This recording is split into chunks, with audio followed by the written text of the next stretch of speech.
There are moments in life when the skies darken without warning, when winds rise with fury and waves threaten to undo everything we thought was stable.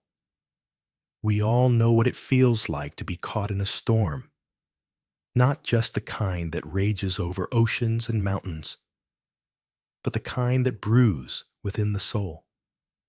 Storms of anxiety that cloud our minds, storms of fear that paralyze our decisions, storms of loss that feel like waves crashing relentlessly against the shore of our hearts, storms of confusion that leave us disoriented, storms of loneliness where the silence is louder than thunder. And sometimes, all we can do is cry out for help. The disciples of Jesus knew that feeling too.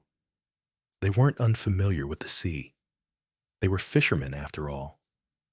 The waters of the Sea of Galilee were like a second home. Its rhythm, its currents, and even its unpredictability were woven into the fabric of their lives. But one evening, after a long day of teaching and ministry, Jesus turned to his disciples and said, "Let us go over to the other side." So they got into the boat, leaving the crowds behind on the shore. Perhaps there was a sense of relief, a quiet retreat with their teacher. The sky was calm, the water smooth. The boat rocked gently as it cut through the gentle waves. A warm breeze likely brushed their faces as the sun began to set behind the hills. Some of them might have even begun to relax, believing this would be a peaceful journey. Jesus, weary from the day's labor, found a cushion at the back of the boat and lay down to sleep. It was the kind of deep, uninterrupted rest that comes only after pouring out your soul in service. The disciples rowed. They talked softly. Maybe they reflected on the miracles they had witnessed. Perhaps Peter made a quiet joke and the others laughed. There was comfort in the rhythm of the water. Until suddenly it hit them. The storm. Without warning, the skies opened. Winds roared across the lake with a fury.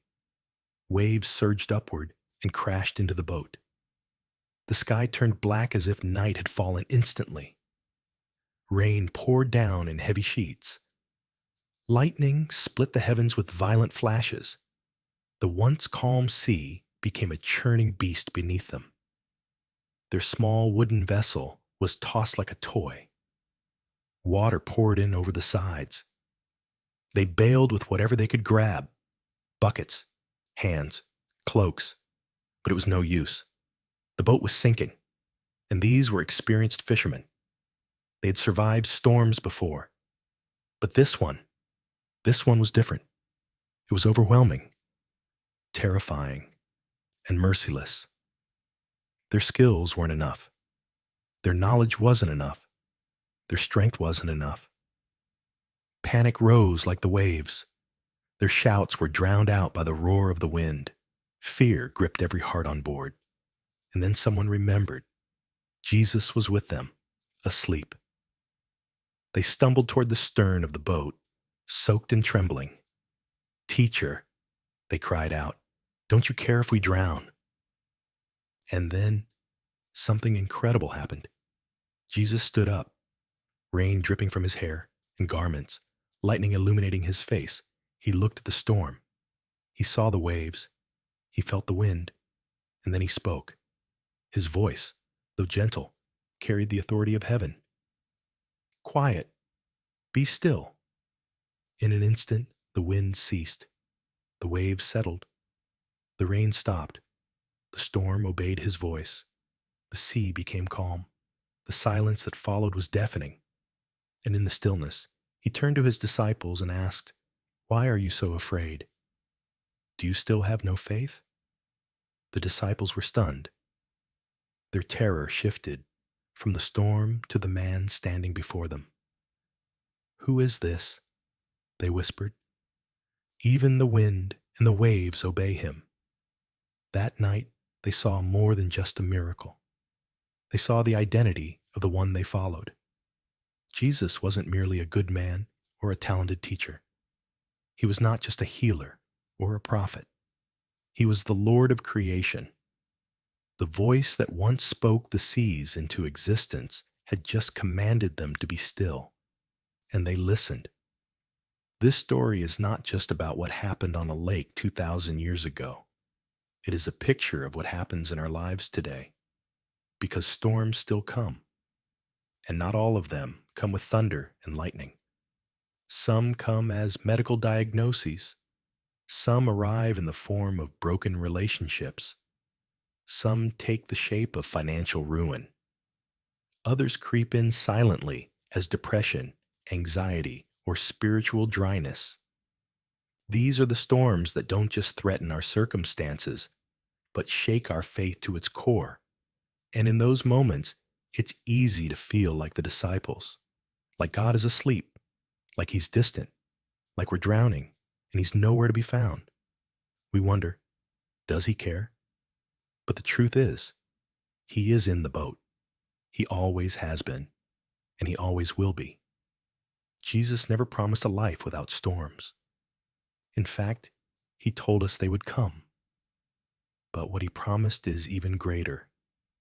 His presence in the storm, his power over the wind, his peace that surpasses all understanding.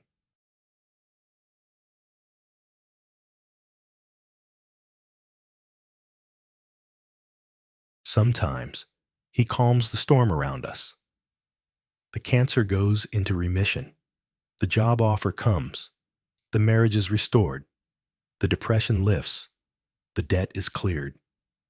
Other times, he doesn't calm the storm outside, but instead, he calms the storm inside. He steadies our hearts while the waves still rage. He fills us with courage when the outcome is still unknown. He reminds us of his promises. He whispers, "Peace, be still," not just to the winds, but to our souls. Maybe right now, your boat is rocking. Maybe you feel like everything is falling apart. Maybe, like the disciples, you've reached your breaking point. You've prayed. You've cried. You've questioned. And still, the storm persists. Friend, take heart. You are not alone. Your cries are not ignored. Your fear is not unnoticed. Jesus is with you. He sees what you're facing. He understands your panic. And he is not indifferent to your pain. The one who has power over nature also has power over what burdens you. He is near, closer than the breath in your lungs, and his peace is available, even here, even now. Faith is not the absence of fear. It is the choice to trust God in the middle of it. It is believing that the one who rules the sea also rules your life. It is holding on to hope when the skies grow dark. It is remembering that the storm is not the end of the story. So lift your eyes. Look to the one who sleeps not in ignorance, but in confidence. The one whose rest reminds us that we can rest too. Because he is in control. He always has been. Let this be your anchor. Jesus is in the boat. And if he is in the boat, the storm will never have the final word.